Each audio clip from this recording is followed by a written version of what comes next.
So, Ja is injured. I wanted to talk about this because I made another video the other day, before I had to leave, where I basically talked about how Ja was back, how he was rebuilt, how, he looked amazing and he had carried his team to 4 wins straight. The Grizzlies looked great. They looked like they were heading for the playoffs. And it just looked like, Ja was back. A superstar, a great player, was back in full form. But Ja broke his shoulder. He tore his shoulder. I mean, obviously, I don't know if those are all of the, specifics. I imagine it gets way more specific than that, right? But honestly, um, Ja looks pretty bad right now. They say he's going to miss the rest of the season, and I believe it. I don't think that that's a lie. I don't think that that's a PR move. But also, I don't think that this is 100% real. Now, I'll get to what I mean by that. You know, in my opinion, when we see these types of things happen, I have to be questionable. The reason why is because even though I like to believe what the media says, there's also some things which I do have to take into account, which did happen. First, the Grizzlies are playing in one of the hardest Western conferences, maybe of all time. And I want to say that because this Western Conference, with these Phoenix Suns, the Lakers, these Nuggets, the Timberwolves, these Phoenix Suns are scary.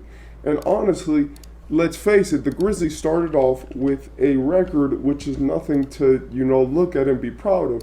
They're 13 and 23 right now, but most of those wins just came because Ja played a lot of games. Now, that obviously has to do with the fact that Ja is their best player and their system was built around Ja. But sitting in 13th place right now, I don't think the Grizzlies really thought, hey, we could probably go and flip the season around and win enough games to finish, so above 500 that we're in the playoffs again. Because honestly, you're competing with the best. If I name you the top 12 teams in the West, the only team which is going to look like they're bums or like they shouldn't be there are the Utah Jazz. But apart from there, every other team has at least some credibility or some reason as to why you would say, oh, I understand why they're there. Like the Rockets, they're young and hungry. You have the Pelicans, they're also pretty young and pretty hungry, and they're a very talented team. We have teams, like the Nuggets, which are the champs. We have the Timberwolves, which are probably the best built team in the NBA. The Clippers, which are also a very well built team. The Kings, the Mavericks. You understand the West is stacked. And not even to talk about people who are inside or outside of the play in. By that, I'm talking about the Suns, Lakers, and Warriors, which are three veteran teams led by NBA superstars and MVPs, which are currently not even secure for a playoff spot in the Western Conference. So before we get to talking about the Grizzlies, I just wanted to lay that context out to say I think the Grizzlies did this on purpose. Yes, I do think he's injured, but I think that ruling him out for the season was more of a move that they did just so they could get their team back in shape for next season. Give Desmond Bain some run, maybe he'll make an all-star. Give Jaren Jackson some run, maybe he'll make an all-star. Let them go, let them get their stats, and probably throughout the season they'll go getting injured and injured and injured until they finally can go and rest all of their players. The reason why I say this is because this is what a lot of teams are going to try to do. Ja, because he actually got injured, he pulled up to the game with the thing on his shoulder and everything.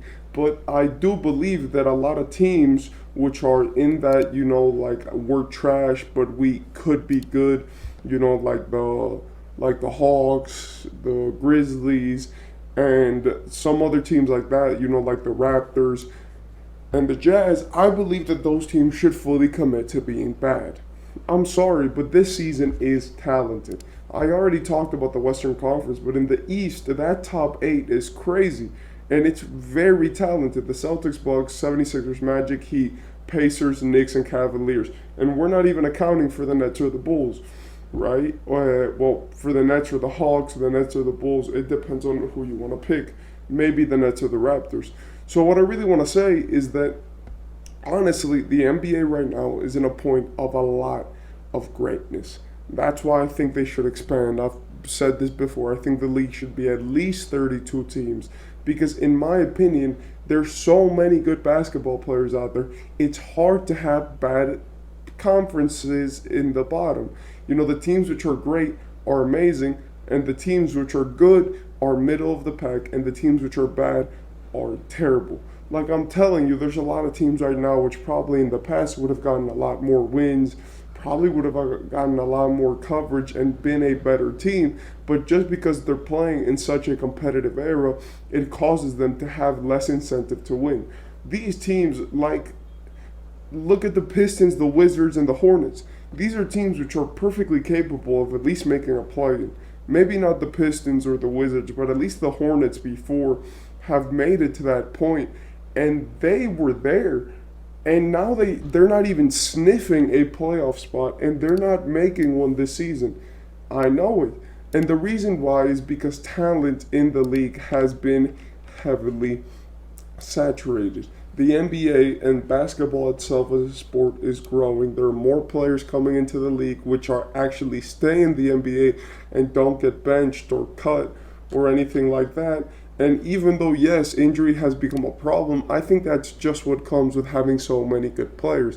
When you care about so many players in the NBA and how they play, a lot of them are going to be injured. It happened in the past, it happens now. That's something you can't stop. And I agree with the league that load management should be chopped down upon. Now, what does this mean for the Grizzlies and Ja Morant's situation?